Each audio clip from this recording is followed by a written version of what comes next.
motorsport. Full throttle from the first second, car and driver always at the limits. Dogged battles for position and extreme cornering speeds.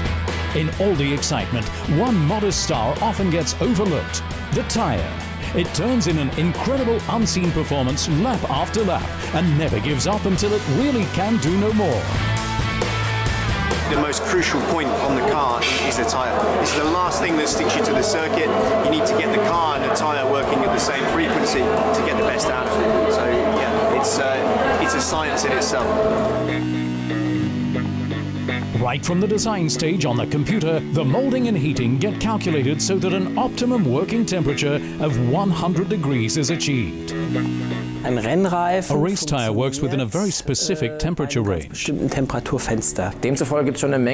are therefore many possible ways in which I can and should treat such a tire, always depending on the outside temperature, the track conditions and so on. And at times it's certainly a really difficult challenge to get that 100% right.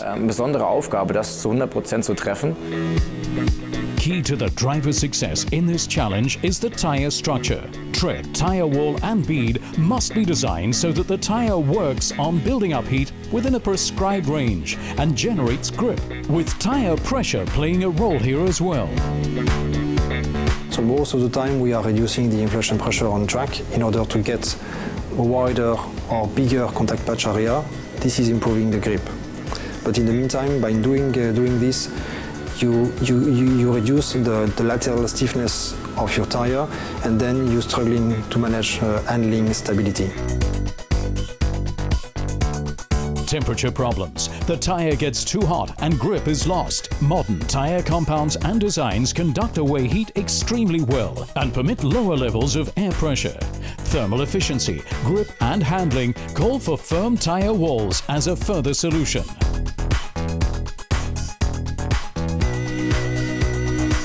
So we need to make sure that we get the stiffness we need from tire standpoint, but also the grip from the compound standpoint. But for the perfect race tire, that's still not enough. After all, it has to survive qualifying sessions and the race. The drivers make further demands of the tires.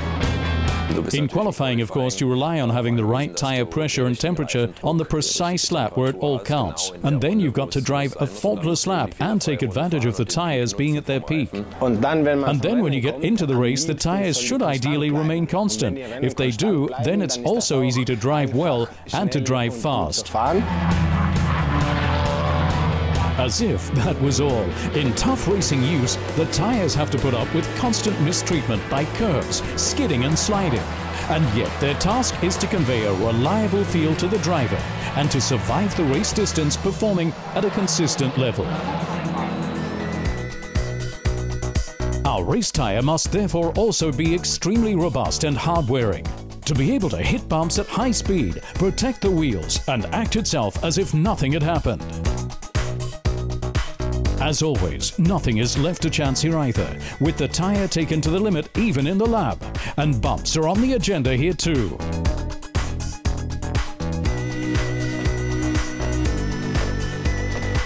Going over them a couple of hundred times, and at high speed, the tyre's got to hold out. For probably 2 miles, we just vary the throttle. So we don't brake, you just turn the car in and just vary on the throttle like a tap. That means these little babies get absolutely just driven into the ground. Flaking out or giving up is nevertheless not an option.